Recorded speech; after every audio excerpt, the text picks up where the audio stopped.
Hi YouTube friends. It's been way too long and I've only gotten older in the meantime. But I got a shout out on YouTube from a teacher who asked me could I do a quick video showing the actual sites where events of the Salem Witch Trials happened, and she was going to use it as a study guide to go along with the classroom. So I have some videos of different locations, but I actually don't have one that just is sort of a quick hit. This is where this happened, this happened, this happened. So I said, what a great idea. Let's do that now. So our tour of the actual sites where events happened during the witch trials actually starts in Danvers, because Salem was two different areas back then. Olde Salem Village is Danvers Town today. That's where the farmers lived. That's where a lot of the initial events happened, including where Reverend Paris lived, where the first two girls would be diagnosed as being bewitched, and where Tituba would be one of the first people accused of witchcraft. She would later say she was guilty, which would save her life. One of the strange occurrences during the Salem Witch Trials. Guilt meant you lived. Innocence, if you made it to trial, meant you were executed. So let's start our walking tour in modern day Danvers. So our first site is a Samuel Paris archaeological site. This is where the home of Reverend Paris stood. I'm going to show you. It looks like you're trespassing because it's on a very busy street in between these houses, but it's right down this path, and it is the uncovered foundation of Reverend Paris's household. So as we head down this path, I like to say if you see chickens on the way, you know you're in the right spot, because it looks like there's some chickens on the loose over here. There's a little chicken house over here, and there's been some destruction from big storms we've had, but we are heading in the right direction down this path. So at the end of that path, it will open up to this archaeological site. And what you'll see inside here is uncovered part of the foundation of Reverend Paris's home. So the home itself would have been bigger than what you see. This was probably part of maybe a food cellar. The wooden building would have been on top of this land. But you see a marker here saying that this is the actual site where Reverend Paris lived in 1692, when the first two girls were diagnosed as being afflicted by Dr. Griggs. And that would be Reverend Paris's daughter Betty and his niece Abigail. Also living on this land would be Tituba, the enslaved woman, one of the first women accused of being a witch, who would claim that yes, she did work for the devil, which in fact would ultimately save her life. So I started a TikTok channel. It's called Salem with Beth now, because I changed my name from Salem Haunts to Salem with Beth. And one of my first videos got, I think, over 2 million views, something crazy like that. And it was this site, the Samuel Paris archaeological site. Mostly got 2 million views because people were responding. That's how you get bumped up on TikTok. People responding who were relatives of some of the people that have been executed during the Salem Witch Trials. Super interesting. But I was petrified too. I was like, oh my God, 2 million people are going to show up at this site. I'm going to be in so much trouble. But as you can see, there's never anyone here but me. Still, I think one of the least visited sites in association with the Salem Witchcraft Trials. Next stop over here, we have Ingersoll's Ordinary. So this is a privately owned building without any signage. But Ingersoll's Ordinary would have been a pub back in the day, and it would have been a place where some of the accused would have been held pending their questioning. Also, literally, it was a pub. It would have been a gathering place for the community who was attending these trials, who was attending these questionings of these victims. This is also one of the areas where someone got into a fake sword fight with a spirit, supposedly one of the spirits of the witches. It's also where one of the young girls, when she appeared to be having maybe a little bit too much fun after one of the questionings, she would be chided by the innkeeper's wife, and she would respond by saying, "It's just sport, we need some sport." So very sad. Sounds like it would be sort of an admission that this may have been something that was made up at the time. But Ingersoll's Ordinary, a very significant spot in the Salem Witch Trials. And it would be very close to where the meeting house would be, which would be right down the street, and we'll visit that spot now. Here is the original site of the Salem Village meeting house. This would have been where Reverend Paris would give many of his sermons, and also where a lot of the questioning of the victims would take place, starting with the initial people, Sarah Good, Sarah Osborne, and Tituba. And the meeting house probably would have been right across the street where this building stands today. Think about a meeting house as being an all-purpose community spot. So it's where you would have church, but church back then was really a verb. You would have church in the meeting house. The building itself may not necessarily be called a church. You'd also have public gatherings, questionings, trials in these public meeting houses. And very close to it is where they decided to build the Danvers Witchcraft Trials Memorial on the 300th anniversary of these trials in 1992. So right across the street from where the meeting house would be is the Danvers Witch Trials Memorial. So there's two memorials to the victims, one in Salem, which was Salem Town, and one in Danvers, which was known as Olde Salem Village. This memorial has chosen to include the names of the victims as well as some significant quotes of those victims during the questioning or their execution. So the audio might be a little shaky, but here we are at the Rebecca Nurse Homestead, one of the only existing buildings of someone who was executed under the charge of witchcraft.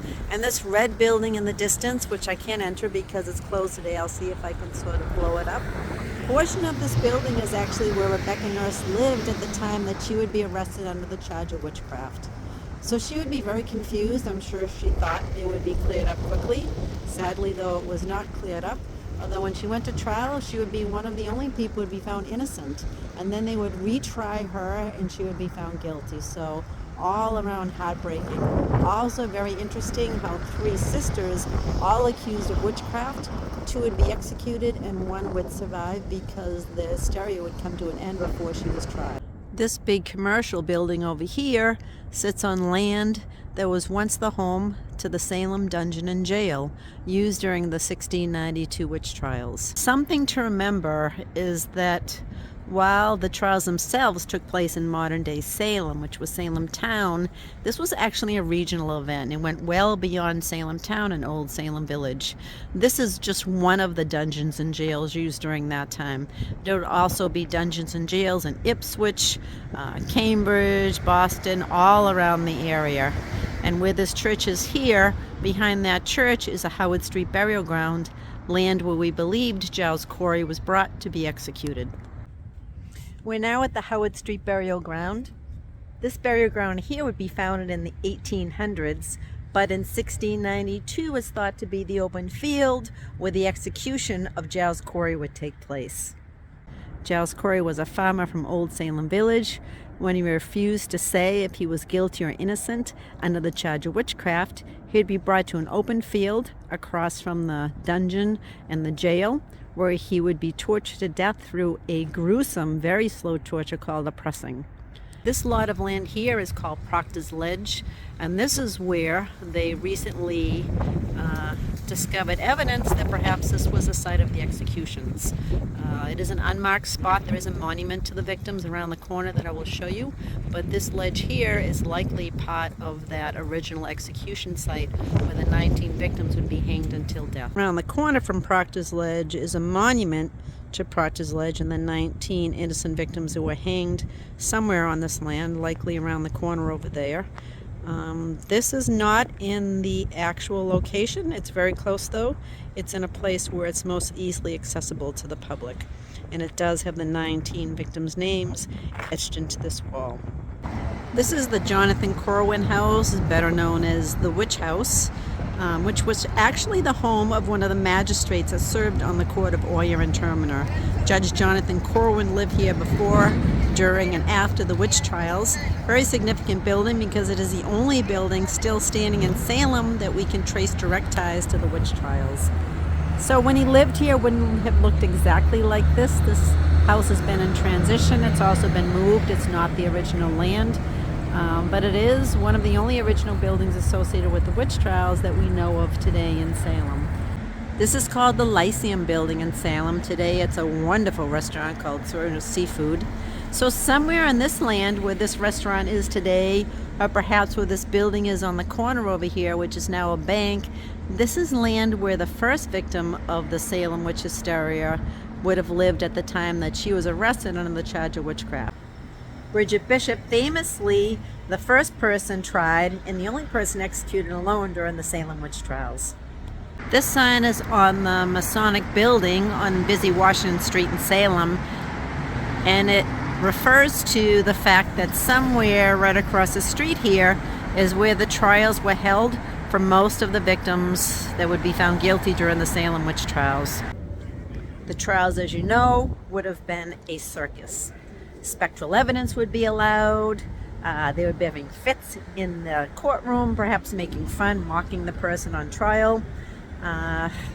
They were assumed to be guilty. They really did not even get a chance to claim their innocence.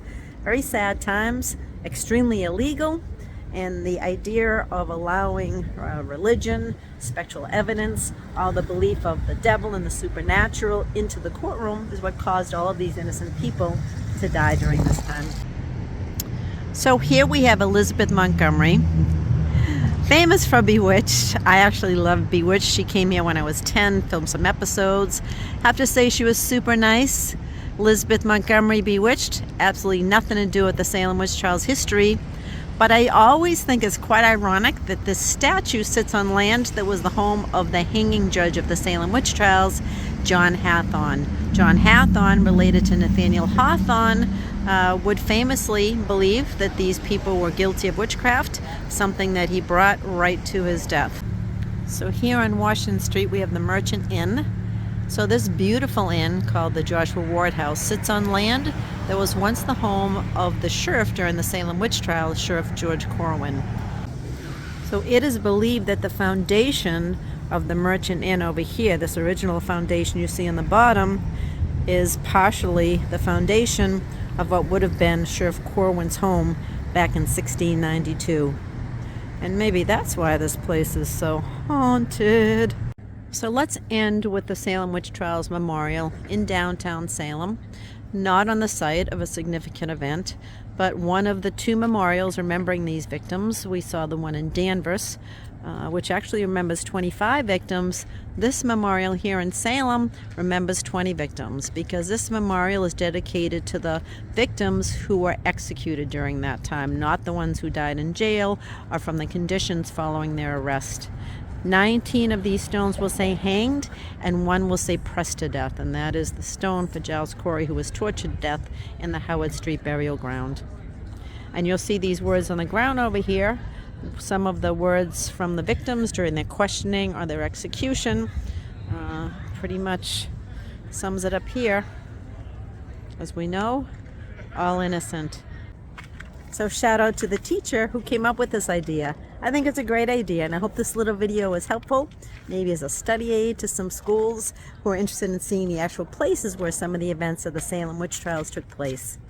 So thank you guys. I just want to let you know I'm up to 600, woohoo, 600 followers interested in Salem, willing to put up with my big fat face to see the history. So I appreciate that. Hope to do a lot more YouTubes coming soon. Thanks so much, you guys. See you soon.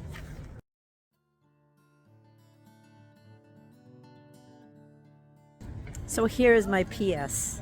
If you stay this long to hear it, thanks to everyone who came to Salem and said hello to me. Some people even toured with me. Oh my God, it's so fun.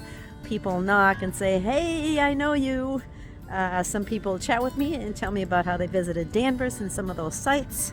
And a few others actually came on my tours, which was really cool. So thanks for being interested in Salem. Thanks for putting up with me.